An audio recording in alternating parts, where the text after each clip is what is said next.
Hello बच्चों, नमस्कार। मैं अशोक पटेल। ठीक, आज एक नया चैप्टर स्टार्ट करने जा रहे हैं, वर्क एनर्जी पावर। ठीक, वर्क एनर्जी पावर क्या होता है उस चीज़ को हम लोग समझेंगे। ठीक, तो उसके पहले सबसे पहले हम लोग पढ़ेंगे वर्क। वर्क क्या होता है, ये कैसे, इसको हम कैसे डिफाइन करते हैं। ठीक ना, हमारी डेली लाइफ में जो वर्क करते हैं और जो हमारे फिजिक्स में वर्क है, क्या सेम है या फिर अलग है, इस चीज़ को हम लोग डिस्कस करेंगे। ठीक ना, तो अब हम बात करते हैं, स्टार्ट करते हैं सबसे पहला।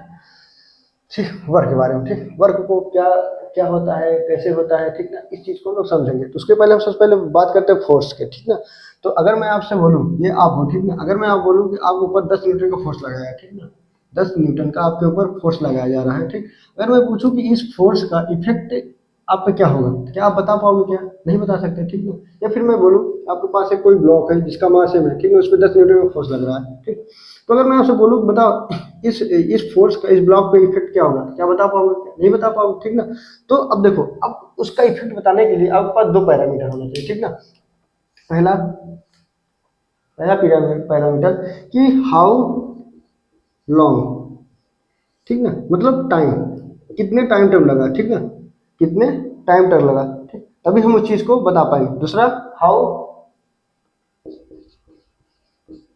फार, ठीक है, कितने दूर तक लगा, जिसको हम लोग बोलते हैं एस। ठीक, देखो, अगर आपसे कोई कोई पूछे कि हाँ कोई फोर्स लग रहा है, ठीक, 10 मिनट तक, ठीक, तो 10 मिनट तक लग रहा है, तो उस बॉडी का इफेक्ट हम बता पाएंगे। वहाँ पे हमारा आएगा। देखो, अगर फोर्स को हम टाइम के साथ, ठीक, अगर टाइम के साथ कंसीडर करते हैं, ठीक, तो वहाँ पे हमारा आएगा change in momentum. How far, कितना फोर्स, कितना दूर तक लग रहा है, ठीक ना, कितना दूर तक लग रहा है, वो हमें बताता है वर्क डन। क्या बताता है हमें? वर्क डन बताता है। ये फोर्स का इफेक्ट हम कैसे पता कर पाएंगे? उसको दो तरीका होता है पता करने का। पहला तरीका होता है हाउ लॉन्ग, कितने टाइम तक लगा। अगर वहाँ पर टाइम आ गया कितने टाइम तक लगा, तो हमें बताएगा चेंज इन मोमेंटम। ठीक ना, कितनी दूरी तक लगा, ये हमें बताएगा वर्क डन। ठीक, कितना वर्क हुआ। अगर यहाँ पे अगर फोर्स, अगर डिस्टेंस के साथ अगर मेजर करते हैं, ठीक ना, हाउ फार, कितना दूर तक, डिस्टेंस कितना दूर तक लगा, ठीक, तो हमें बताएगा वर्क डन। अगर कितना टाइम तक लगा, तो हमें बताएगा डेल्टा पी। ठीक है, कभी कभी क्या होता है कि आपको एक ग्राफ दे देंगे, ठीक ना, एफ एंड एस का, तो जो इसका एफ और एस का जो एरिया होता है, ठीक ना, इसका जो एरिया होगा वो हमें बताएगा वर्क डन। ठीक ना, क्या बताएगा? Work done. और और हम आगे चल के पढ़ेंगे कि जो वर्क होता है, वर्क वो होता है डेल्टा के, मतलब जो वर्क होता है वो इक्वल होता है चेंज इन काइनेटिक एनर्जी के बराबर होता है। ठीक ना, और यहाँ पे हम एक रिलेशन पढ़ेंगे, ठीक है, आप लोगों ने पढ़ा होगा, ठीक, कि जो काइनेटिक एनर्जी होता है, ठीक है, वो इक्वल होता है p² / 2m। ठीक, ये रिलेशन होता है, ये आगे हम लोग पढ़ेंगे। ठीक, आप लोगों ने पढ़ भी लिया होगा। ठीक, अब यहाँ पे और एक चीज़ है, ये देखो, अगर आपसे बोलूँ कि ये मान लो f है, ठीक, और ये टाइम है, ठीक, तो जो फोर्स और टाइम का ग्राफ होता है, फोर्स एंड टाइम का जो ग्राफ होता है, ठीक ना, या फिर area area of F T graph, ये हमें बताता है चेंज इन मोमेंटम। ठीक है, क्या बताता है? Change in momentum. तो अब देखो यहाँ पे क्वेश्चन कैसे बनता है, आपको ग्राफ दे देंगे, ठीक ना, बोलेंगे कि मोमेंटम में कितना चेंज होगा, तो कैसे निकाल पाओगे? देखो, तो सबसे पहले आपको क्या करना है, आपको ये ग्राफ पता होगा, इससे आप लोग क्या करोगे, वर्क डन फाइंड आउट करेंगे। ठीक, क्या निकालोगे? वर्क डन फाइंड आउट करोगे। वर्क डन से क्या निकालोगे? चेंज इन काइनेटिक एनर्जी आ जाएगा, और चेंज इन काइनेटिक एनर्जी से हमारा क्या आ जाएगा? मोमेंटम आ जाएगा। ठीक है, तो कभी कभी क्वेश्चन में पूछ लेते हैं। दूसरा नंबर, अगर आपको एफ और टी का ग्राफ पता है, ठीक ना, तो उसका हम एरिया निकालेंगे, तो उसका एरिया से क्या आएगा? डेल्टा पी आएगा। डेल्टा पी अगर आ गया तो हमारा क्या आ जाएगा? एनर्जी आ जाएगा। अगर एनर्जी आ गया तो हमारा वर्क डन आ जाएगा। तो कभी कभी ऐसे पूछते हैं कि एफ और टी का ग्राफ देके और पूछ लेते हैं कितना वर्क डन होगा, तो हम इस रिलेशन से क्या करेंगे? फाइंड आउट कर लेंगे। ठीक है, समझ में आया था? कोई दिक्कत, कोई कंफ्यूजन तो आप लोग पूछ सकते हो, या फिर हम उसके आगे चले थे। बात समझ में आया?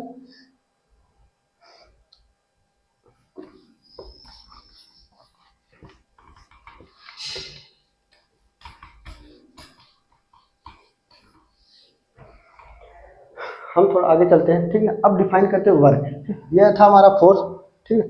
फोर्स का इफेक्ट देखने के लिए हमारे पास दो तरीके होते हैं। कितना दूर तक लगा, वो हमें चेंज इन मोमेंटम बताता, सॉरी कितना टाइम तक लगा, ठीक ना, कितना टाइम तक लगा वो हमें क्या बताता है, चेंज इन मोमेंटम बताता है, और कितना दूर तक लगा वो हमें बताता है वर्क डन। ठीक ना, हम बात करते हैं वर्क डन। ठीक, तो वर्क डन हो क्या होता है, तो सर पहला हमारा आता है work done by a constant force. ठीक ना, इसकी हम बात करते हैं कांस्टेंट फोर्स। ठीक, ये अभी इसकी डिफिनेशन हम लोग बाद में लिखेंगे, सबसे पहले हम इसको समझेंगे ये होता क्या है। ठीक ना, देखो तो मान लो जैसे कि हमारे पास एक बॉडी है, क्या है, एक बॉडी है जिसका मास m है। ठीक, अब इसमें कोई फोर्स लग रहा है, ठीक है, F कहाँ से लग रहा है, इस हॉरिजॉन्टल से थीटा एंगल पे। ठीक, इसका डिस्प्लेसमेंट इधर हो रहा है। ठीक, ये मान लो इसका डिस्प्लेसमेंट ऐसे हुआ, ठीक, यहाँ पे आ गया।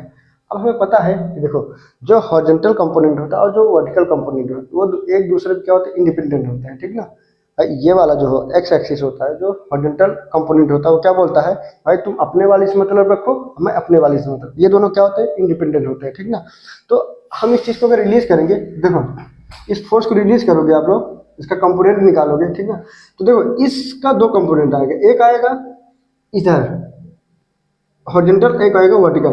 तो हॉरिजॉन्टल कंपोनेंट क्या आ जाएगा, एफ कॉस थीटा आएगा, और इधर आ जाएगा आपका एफ साइन थीटा। ठीक ना, ये और हमें पता है कि एफ कॉस थीटा और एफ साइन थीटा ये दोनों क्या होते हैं, इंडिपेंडेंट होते हैं। ठीक ना, तो अब एक बात बताओ, अगर मैं आपसे बोलूं कि ये ब्लॉक एम है, ठीक, और इसमें फोर्स लगा और इसका डिस्प्लेसमेंट हॉरिजॉन्टल हो रहा है, कहाँ हो रहा है, हॉरिजॉन्टल, तो आप लोग बताओ कि इसमें कौन सा फोर्स इसमें काम कर रहा है, ये वाला या फिर ये वाला। तो आपको दिख रहा है कि ये वाला फोर्स काम कर रहा है। ठीक है, क्यों, क्योंकि हॉरिजॉन्टल जो फोर्स लगेगा, और तो फोर्स के डायरेक्शन में अगर कोई डिस्प्लेसमेंट हो रहा है, ठीक ना, फोर्स का डायरेक्शन तो वही हमारा क्या होगा, वर्क डन होगा। देखो ये तो जाएगा, ये तो इसको लेना ही जाएगा, क्यों, फोर्स इधर लग रहा है और हमारी बॉडी इधर जा रही है। ठीक, इधर हॉरिजॉन्टली जा रहे हैं, ये फोर्स लगेगा नहीं। ठीक, यहाँ से हम वर्क डन बराबर क्या लिखेंगे, वर्क डन, वर्क डन बराबर, यहाँ वर्क डन बराबर हम लिख सकते हैं, क्या लिखेंगे,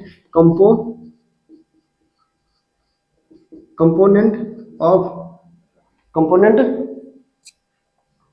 of force along displacement into S, ये ठीक ना, डिस्प्लेसमेंट मतलब हम देखो इसके दो कंपोनेंट बनता है। ठीक, इस एफ का दो कंपोनेंट बनता है, एक बन रहा है एफ कॉस थीटा, दूसरा बन रहा है एफ साइन थीटा। ठीक, तो देखो अब अगर मैं इसको देखो ध्यान से, इसको देखो इसका दो कंपोनेंट, एक ये बन रहा है, एक ये बन रहा है। ठीक ना, तो हमें ये वाला कंपोनेंट लेना है, क्यों, क्योंकि यही फोर्स है जो इसको डिस्प्लेसमेंट हॉरिजॉन्टली करा रहा है। ठीक ना, ये वाला फोर्स हमारे किसी काम का नहीं। ठीक ना, इसको हम छोड़ देंगे। तो हम लिख सकते हैं कि component of the force along displacement. ठीक, क्या लिख सकते हैं, अलोंग डिस्प्लेसमेंट इनटू एस। असल में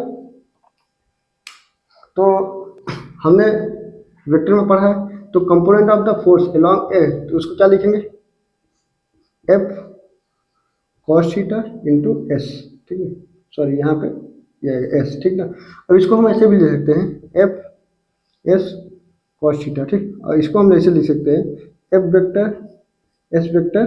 ठीक, ये हमारा क्या आ जाता है, वर्क आ जाता है। अब इसको एक तरीके से हम और लिख सकते हैं, कैसा, देखो मैं यहाँ पे बता रहा हूँ। ठीक, इसी चीज़ को यहाँ पे देखो, जैसे मान लो ये आपका एक ब्लॉक है। ठीक, ये इसमें मास m है, इसका फोर्स इधर लग रहा है F, और इसका डिस्प्लेसमेंट इधर हो रहा है। ठीक है, तो हम यहाँ पे क्या कर सकते हैं, इस फोर्स का कंपोनेंट ना निकाल के इसका कंपोनेंट निकालते हैं। ठीक है, देखो इसका कंपोनेंट निकालेंगे, इधर आ जाएगा s cos थीटा आएगा, और इधर आ जाएगा s sin थीटा आएगा। ठीक ना, ये हमें, ठीक है। तो अब इसमें देखो फोर्स का दो, इधर हम लिखेंगे वर्क डन बराबर लिखेंगे, वर्क डन इक्वल टू लिखेंगे component of displacement along force. ठीक, अब यहाँ पे हम वो कंपोनेंट ले रहे हैं जो फोर्स के अलोंग लग रहा है। ठीक ना, यहाँ पे हम वो कंपोनेंट ले रहे हैं जो फोर्स के अलोंग लग रहा है, और ये हमारा जो वर्क डन आएगा वो क्या हो जाएगा, एफ एस कॉस थीटा। ठीक, ये अब इसको भी हम ऐसे लिख सकते हैं, एफ डॉट एस, ये तो यहाँ से हमारा क्या निकल गया, वर्क डन निकल गया। ठीक ना, वर्क डन। ठीक, तो नोट करोगे। ठीक, इसके आगे चलते हैं, समझ में आ गया कैसे हुआ, देखो एक बार और समझा दे रहे कैसे क्या करना है। देखो मान लो हमारे पास कोई ब्लॉक है, ठीक, हॉरिजॉन्टल से किसी थीटा एंगल पे कोई फोर्स लग रहा है, ठीक ना। तो हमें पता है कि इसका जो कंपोनेंट होगा, दो कंपोनेंट होगा, एक होगा हॉरिजॉन्टली, एक होगा वर्टिकली, ठीक। हॉरिजॉन्टली कंपोनेंट क्या आएगा, एफ कॉस थीटा आएगा, और वर्टिकली क्या आएगा, एफ साइन थीटा आएगा, ठीक है। और हमें पता है कि जो वर्टिकली कंपोनेंट होता है और जो हॉरिजॉन्टली कंपोनेंट होता है वो दूसरे से क्या होते हैं, एक दूसरे से इंडिपेंडेंट होते हैं, ठीक ना। ठीक, क्या होता है इंडिपेंडेंट, ये वाला इस पे, ये वाला जो कंपोनेंट है इस पे कोई इफेक्ट नहीं डालेगा, और ये वाला कंपोनेंट इस पे कोई इफेक्ट नहीं डालेगा, ठीक। तो यहाँ पे हम वही फोर्स लेंगे जो डिस्प्लेसमेंट करा रहा है, ठीक ना। तो आपको दिख रहा है कि ये वाला फोर्स इसको क्या कराएगा, डिस्प्लेसमेंट कराएगा, ठीक ना, क्योंकि बॉडी हमारी हॉरिजॉन्टली जा रही है, हमें पता है कि ये वाला फोर्स है जो इसको हॉरिजॉन्टली डिस्प्लेसमेंट करा रहा है, ठीक ना। तो हम यहाँ पर वर्क डन बराबर लिखेंगे component of the force along displacement into s, ठीक, हम लिख सकते हैं। फिर इसको हम इस तरह लिख सकते हैं एफ कॉस इंटू एस, ठीक। इसको हम इधर एस को इधर लाएंगे तो ले जाएगा एफ एस कॉस थीटा, ठीक ना। और ये कॉस थीटा, हमें पता है कि फोर्स भी क्या होता है, वेक्टर क्वांटिटी होती है, और एस भी क्या होता है, डिस्प्लेसमेंट क्या होता है, ये भी वेक्टर होता है, ठीक। और यहाँ पे कॉस आता है, तो जहाँ पे कॉस आता है वहाँ पर हम लगाते हैं डॉट, ठीक। यहाँ पे आ जाएगा हमारा एफ डॉट एस, ये हमने वेक्टर में पढ़ा है, ठीक। यहाँ से हमारा वर्क बराबर आ जाएगा फोर्स इंटू डिस्प्लेसमेंट। अब दूसरी तरह से इसको हम इस तरह से लिख सकते हैं कि हम इस फोर्स का कंपोनेंट ना निकाल के हम इस डिस्प्लेसमेंट का कंपोनेंट निकालेंगे, इधर आ जाएगा हमारा एस कॉस थीटा, इधर आ जाएगा हमारा एस साइन थीटा, ठीक। तो हमें इस एस का वो कंपोनेंट लेना जो फोर्स के डायरेक्शन में हो, ठीक ना। तो हम लिखेंगे वर्क डन बराबर component of displacement along force, ठीक। जो फोर्स के अलोंग में जो डिस्प्लेसमेंट हो रहा है उसको हम लेंगे, तो यहाँ से आ जाएगा हमारा एफ एस कॉस थीटा, जिसको हम लिख सकते हैं एफ डॉट एस, ठीक। बोलो यहाँ तक बात समझ आई। अब हम थोड़ा और आगे चलते हैं, ठीक।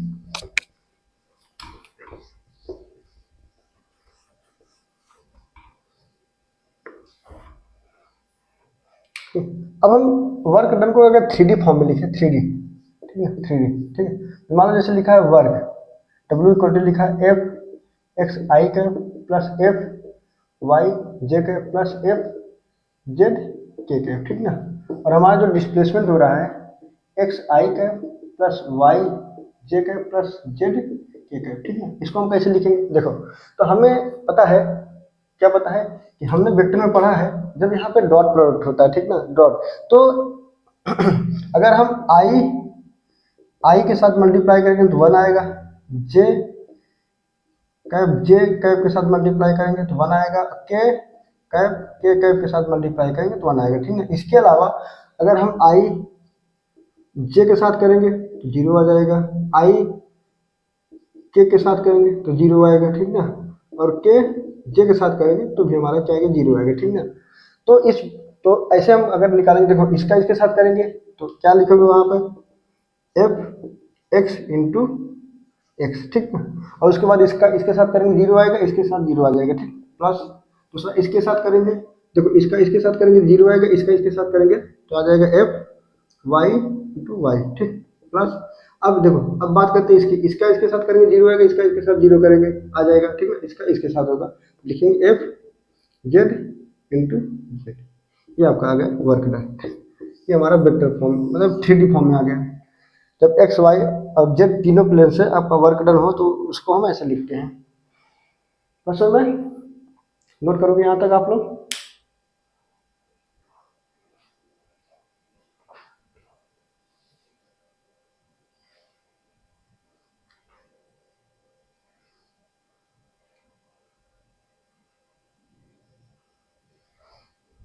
तो हम आगे चलते हैं और हम इसकी लिखते हैं वर्क की डिफिनेशन। वर्क की डिफिनेशन क्या लिखोगे, देखो, तो वर्क बराबर क्या निकल के आया था हमारे पास, एफ एस, ठीक ना, F vector dot S vector, ठीक ना। अब इसको हम लिख सकते हैं, क्या लिखोगे, स्केलर प्रोडक्ट,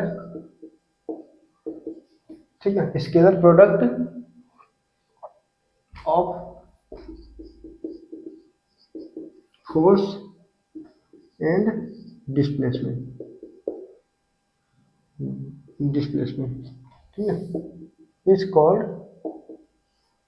वर्क। ये हमारी डिफिनेशन आ गई सिंपल सी, क्या, scalar product of force and displacement is called work, ठीक। अब बात करते हैं इसकी यूनिट की, ठीक, इसकी यूनिट क्या होती है, इसकी यूनिट की बात करते हैं। तो इसकी यूनिट जो होती है,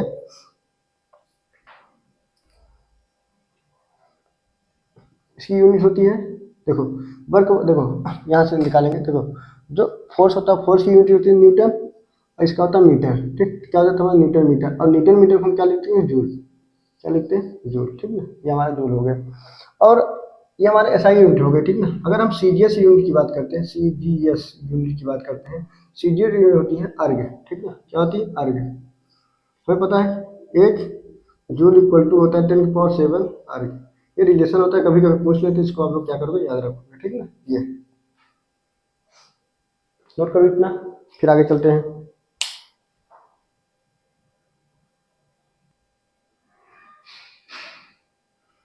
तो हम आगे चलते हैं, ठीक, तो हम बात करते हैं इसके आगे।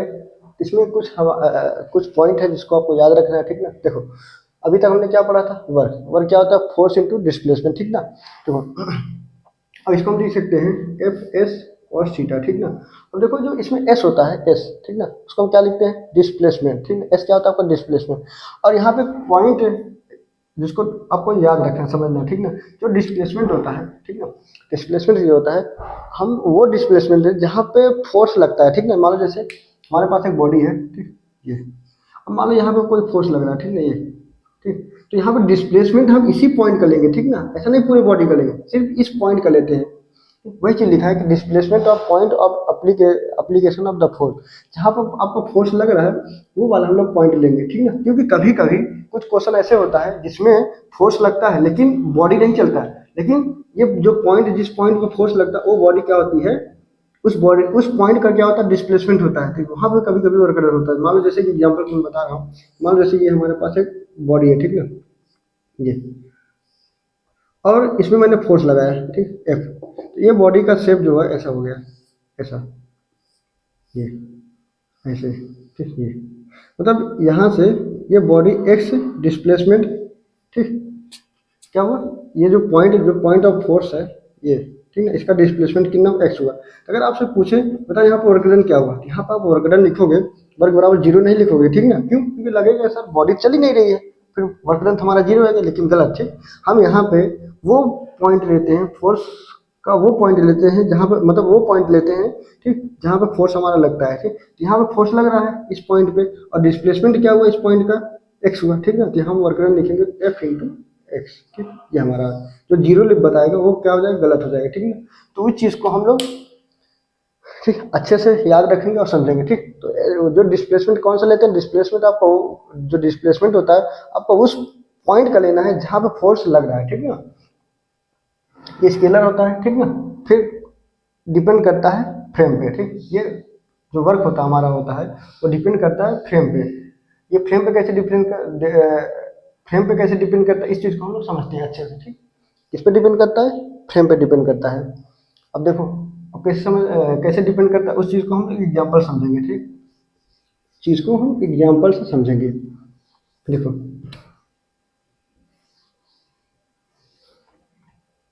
मान लो जैसे एक हमारे पास एक लिफ्ट है, ठीक, क्या है, लिफ्ट, ठीक, पहले ना लिफ्ट है। अब इसमें मान लो जो कोई मैन है, ठीक, एक मैन है, ठीक, ये, और एक ब्लॉक रखा हुआ है ये मास का, और ये लिफ्ट ऊपर जा रहे, ठीक ना, कितना, लिफ्ट ऊपर गए, यहाँ पे आ गए, और एक इसका दोस्त है यहाँ पे जो खड़ा है, ये यहाँ पे खड़ा होकर देख रहा है, ठीक ना, ठीक। अब क्वेश्चन ये है आपका, क्वेश्चन है फाइंड वर्क, ठीक, find work by normal, by normal, ठीक, work, find work by normal on the block, ये हमें निकालना है।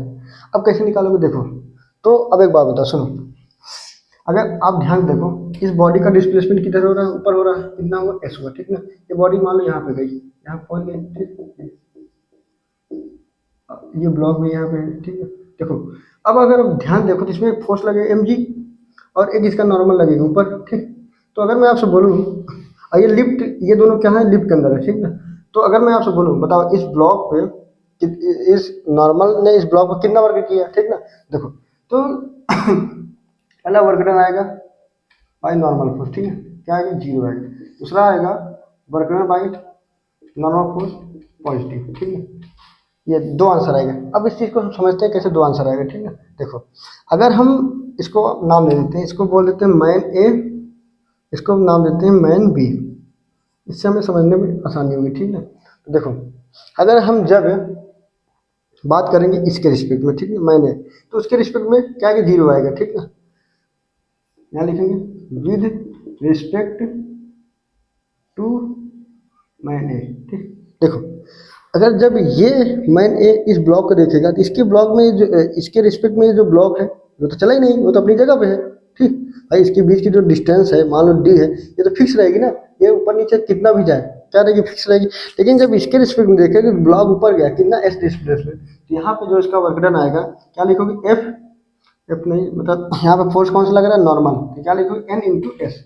अब प्लस में आएगा, क्यों, क्योंकि देखो जिधर फोर्स लग रहा है उधर ही क्या है इसका डिस्प्लेसमेंट है, इसलिए यहाँ पे क्या आ जाएगा, एस आ जाएगा, ठीक ना। ये आ जाएगा with respect to man B, man B, ठीक है। यहाँ रीजन अगर आपको बोला जाए, रीजन, रीजन क्या है, because displacement, because displacement of block is zero with respect to man a, ठीक। मैन के रिस्पेक्ट में, मैन के रिस्पेक्ट में ये जो ब्लॉक का डिस्प्लेसमेंट है क्या है, जीरो है, ठीक ना। और इसके रिस्पेक्ट में ये जो ब्लॉक है कितना गया है, एस डिस्प्लेसमेंट ऊपर गया है, ठीक। इसलिए इसलिए हम बोल सकते हैं कि जो वर्क होता है, वर्क वो किस पे डिपेंड करता है, डिपेंड्स अपॉन फ्रेम, ठीक। वर्क जो होता है हमारा फ्रेम पे डिपेंड करता है, ठीक। हाँ, इसका एक क्वेश्चन और यूनिट पता है, हाँ, अगर इसका कोई अगर आपको डायमेंशन पूछे, dimension, dimension M L T two minus two आएगा, M L two T minus two, ठीक। ये इसका क्या होता है,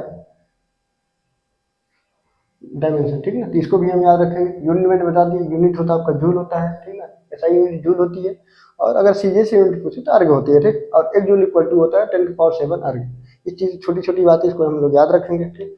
अब हम बात करते हैं, आगे थोड़ा चलते हैं। बोलो यहाँ तक बात समझ में, कोई दिक्कत, कोई डाउट, कोई कन्फ्यूजन तो आप लोग पूछ सकते हो। ये तो हम आगे चल रहे हैं।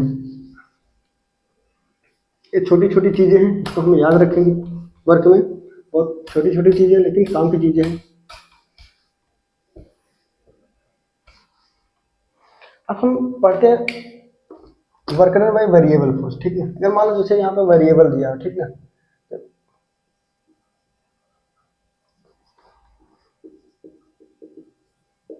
वेरिएबल फोर्स, ठीक ना, मतलब फोर्स चेंज हो रहा है, ठीक ना। तो हम लिखेंगे, जब फोर्स अगर कोई चीज चेंज होता है तो वहाँ पर हम लोग वर्क डन होता है, छोटा सा वर्क निकालते हैं, डी डब्ल्यू, डी डब्ल्यू बराबर निकालेंगे एफ डॉट डी एस, ठीक है। इसका हम क्या कर देंगे, इंटीग्रेशन कर देंगे, तो हमारा क्या आ जाएगा, वर्क डन आएगा, ठीक ना। अब देखो, अब यहाँ पे इस चीज को हम इधर लाएं, अगर इसको लाएं तो ये D W by D S equal to F, ठीक ना। तो हम यहाँ पर लिख सकते हैं जो slope of work and displacement, ये हमें क्या बताएगा, फोर्स, क्या बताएगा, फोर्स। ये area of force and S, जो ग्राफ होगा वो हमें बताएगा वर्क डन, क्या बताएगा, वर्क डन बताएगा, ठीक। ये इस चीज़ को हम लोग याद रखेंगे। देखो, ये कब लगाना है, जब हमारा फोर्स क्या हो, मतलब जब हमारा वेरिएबल फोर्स दिया, ठीक है, तो हम लिखिए एफ डॉट डी एस, ठीक ना। अब यहाँ पे जो इसका एरिया होता है, area of F into S, ठीक ना, का जो ग्राफ होता है वो हमें बताता है, वर्क डन बताता है। और जो इसका स्लोप होता है, किसका स्लोप, वर्क एंड डिस्प्लेसमेंट का, वो हमें क्या बताता है, फोर्स बताता है, ठीक। ये आप लोगों ने,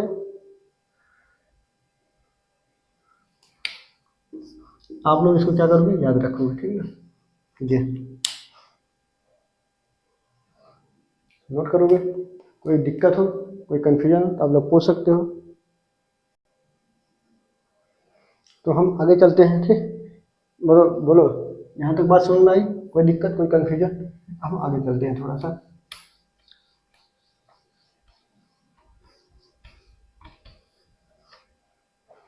तो अभी तक हमने क्या क्या पढ़ा, तो फोर्स के बारे में पढ़ लिया, ठीक है, फोर्स की डेफिनेशन, उसकी यूनिट, ठीक, और फोर्स किस पे डिपेंड करता है, और डिस्प्लेसमेंट का हम लोग वो पॉइंट लेते हैं जहाँ पे हमारा फोर्स अप्लीकेशन होता है, ठीक है, हम उस पॉइंट लेते हैं जहाँ पे हमारा फोर्स लगता है, और उस पॉइंट का डिस्प्लेसमेंट है जहाँ हमारा फोर्स लगता है, इस बात को ध्यान देंगे, ठीक है। अब बात करते हैं थोड़ा आगे, ठीक है। देखो जो वर्क होता है, कुछ पॉइंट है, इसको याद रखेंगे। जो वर्क होता है, वर्क, ये जो होता है ऑलवेज वैलिड होता है, ऑलवेज वैलिड, ठीक, ऑलवेज वैलिड, ठीक, ये क्या होता है, ये हमेशा वैलिड होता है, ठीक ना, हमेशा वैलिड, हाँ, does not depends upon nature of motion, ये मोशन के नेचर पे डिपेंड नहीं करता कि मोशन कैसा हो रहा है, ठीक है, ये मोशन कैसा हो रहा है इस पर डिपेंड नहीं करता, ये ऑलवेज वैलिड होता है, ये क्या होता है, ऑलवेज वैलिड हो रहा है, ठीक है। दूसरा दूसरा पॉइंट क्या है, देखो अगर मान लो जैसे कोई ब्लॉक है, ठीक, एक कोई ब्लॉक है, इसका मास है, इधर फोर्स लग रहा है आपका F1, इधर फोर्स लग रहा है F2, ठीक, ये, और इसका डिस्प्लेसमेंट इधर हो रहा है, इस टाइप यहाँ पे, ठीक, इधर इधर हो रहा है, इधर फोर्स लग रहा है तो इधर लग रहा है F1, ठीक। अगर आपसे पूछे, ठीक है, हाँ यहाँ पे की बात है, ध्यान देना कि जब वर्क डन पूछेगा तो वहाँ पे पूछेगा कि आपको कौन सा फोर्स के वर्क डन निकालना हो, ठीक ना, वो फोर्स पूछेगा, ठीक, अच्छा नहीं देगा work done, find the work done, वहाँ पे देगा कि आपका जो वर्क डन निकाले, कौन सा फोर्स निकाले, किससे निकाले, किससे नहीं निकाले, ये बात आपको क्वेश्चन में फाइंड आउट दिया रहेगा, ठीक। तो जैसे मान लो अगर मैं आपसे पूछूँ work done, find work done, ठीक, find work done, find work done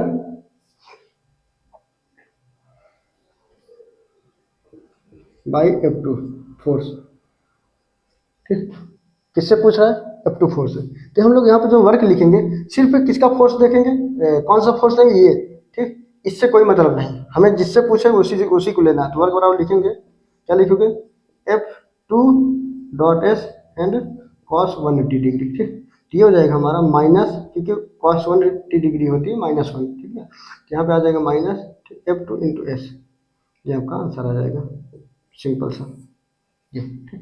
तो अगर मान लो जैसे यहाँ पे कभी कभी पूछ लेता है network done, network done, network done क्या होता है, क्या उसको वैसे लिख सकते हैं क्या, एफ नेट इंटू एस, ठीक, ये गलत है, ठीक, ऐसे हम इसको नहीं लिख सकते, फिर कैसे लिखेंगे इसको, वह हम लिख सकते हैं वह नेटवर्क डन में, तो लिखेंगे F1 S1, ठीक, प्लस F2, इस तरह से हम लोग लिखेंगे, ठीक ना, डॉट डॉट डॉट डॉट, मतलब जितने भी होंगे लिखेंगे, हम ऐसे नहीं लिख सकते कि उसका टोटल F10 निकाल के उसके बाद डिस्प्लेसमेंट से मल्टीप्लाई करने, गलत हो जाएगा, ठीक ना, हम यहाँ पे इस तरह से लिखेंगे। और समझ में यहाँ तक कोई डाउट, कोई कंफ्यूजन,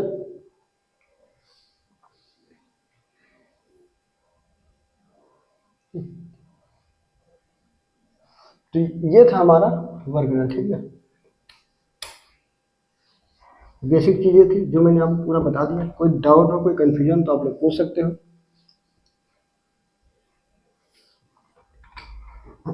अब देखो, अब हम लोग थोड़ा आगे चलते हैं और वर्क को हम समझते हैं एनर्जी के टर्म में, ठीक ना, वर्क को हम लोग समझते हैं एनर्जी के टर्म में, क्यों एनर्जी के टर्म में हमारा वर्क कैसे आता है, ठीक ना, क्योंकि देखो वर्क जो होता है, हम जब वर्क करते हैं तो हमारे बॉडी से क्या हो जाती है, एनर्जी जाती है, ठीक ना, तो उस एनर्जी से हम लोग डिफाइन करेंगे वर्क है, ठीक, कैसे करेंगे कुछ चीज़ हम यहाँ पे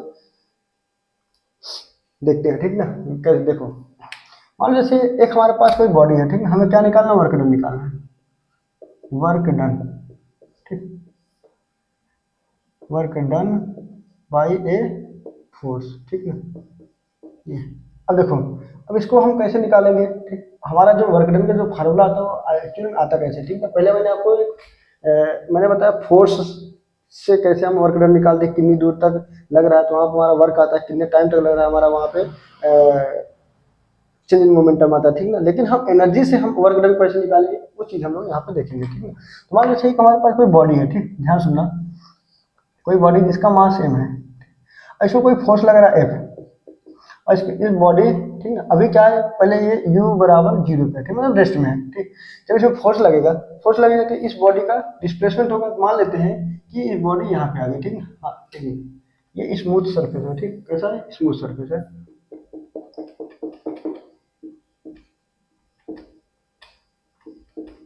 स्मूथ है, ठीक, मतलब स्मूथ का मतलब होता है म्यू इक्वल टू जीरो, मतलब यहाँ पे कोई फ्रिक्शन वगैरह काम नहीं कर रहा, ठीक है ना। तो अब इसमें फोर्स लगा, तो मान लो ये बॉडी यहाँ पे आ गई, ठीक, ये यहाँ पे एक्स बराबर डी पे आ गई, ठीक है ये। तो अब एक बात बताओ, जब इसमें फोर्स लगे तो इसमें एक्सेलरेशन आएगा, तो एक्सेलरेशन कितना, क्या लिखोगे, एफ बाई एम, सिंपल सा, ठीक है, क्या लिखोगे, एक्सेलरेशन बराबर हो जाएगा एफ बाई एम, ठीक। तो जब ये x बराबर डी पे आएगा, x बराबर डी पे आएगा तो इसमें कुछ वेलोसिटी आ जाएगी, वेलोसिटी, ठीक। तो अब हमें ये वेलोसिटी निकालना है, क्या हम वेलोसिटी निकाल सकते हैं क्या, हाँ निकाल सकते हैं, ठीक ना। कैसे निकालोगे, देखो v इक्वल टू होता है you square plus two A S, ठीक ना। अब यहाँ पे इनिशियली क्या रेस्ट में है, तो ये जीरो हो जाएगा आपको, ठीक। तो v इक्वल टू लिखेंगे टू, एक्सेलरेशन कितना दिया था F by M into S बराबर क्या दिया था हमारा डी, ठीक है, दिया जाएगा डी, क्या जाएगा आपका डी हो जाएगा, ठीक। डी क्या है आपका डिस्प्लेसमेंट है, ठीक। अब यहाँ पे हम इस टू और एम को इधर लाए, ठीक ना, तो यह आ जाएगा तो B square by two into M, इधर क्या बचेगा हमारा एफ इंटू डी, ठीक है। देखो अब ध्यान देखो, इसको लिख सकते हो half M V square equal to F into D, ठीक है, ये हमारा निकल पाया, ठीक ना।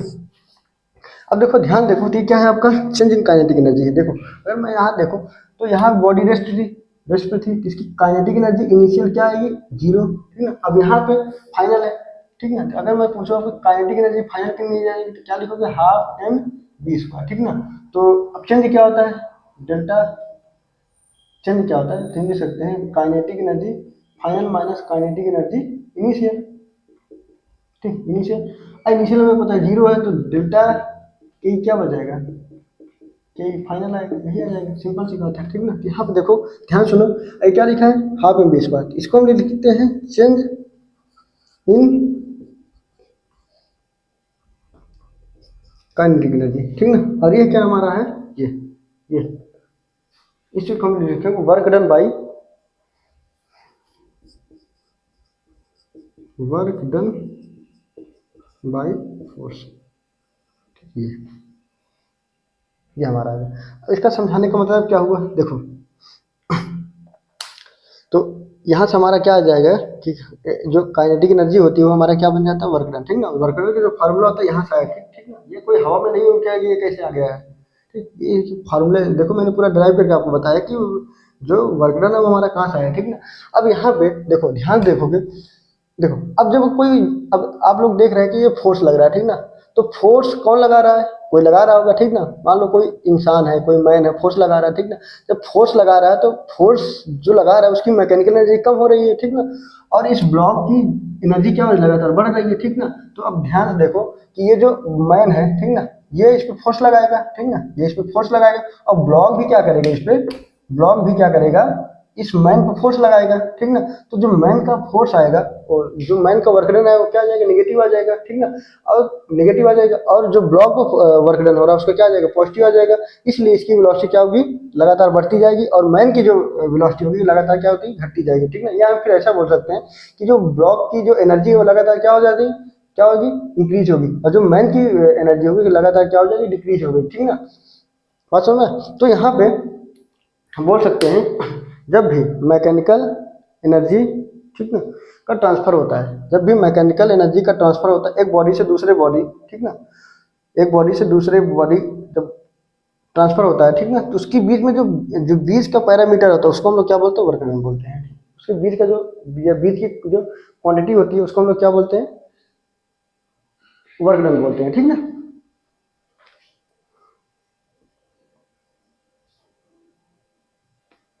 तो यहाँ तक बात समझ में आई।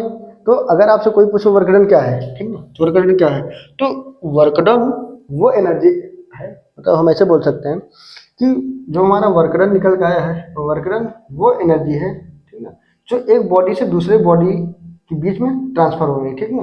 हम ऐसे बोल सकते हैं वर्क डन वो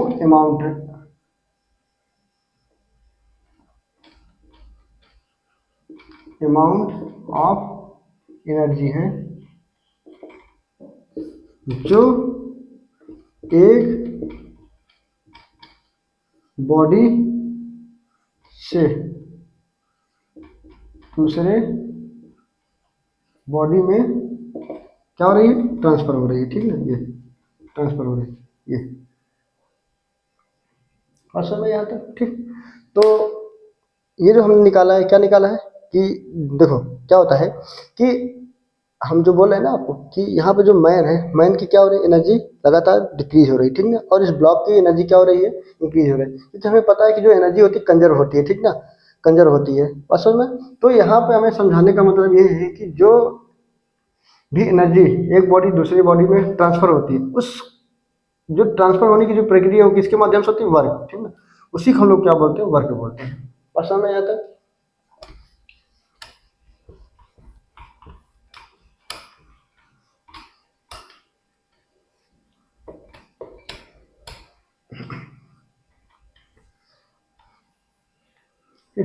यहाँ तक कंप्लीट करते हैं, फिर इसके आगे हम लोग नेक्स्ट आगे हम लोग कल कंटिन्यू करेंगे। धन्यवाद।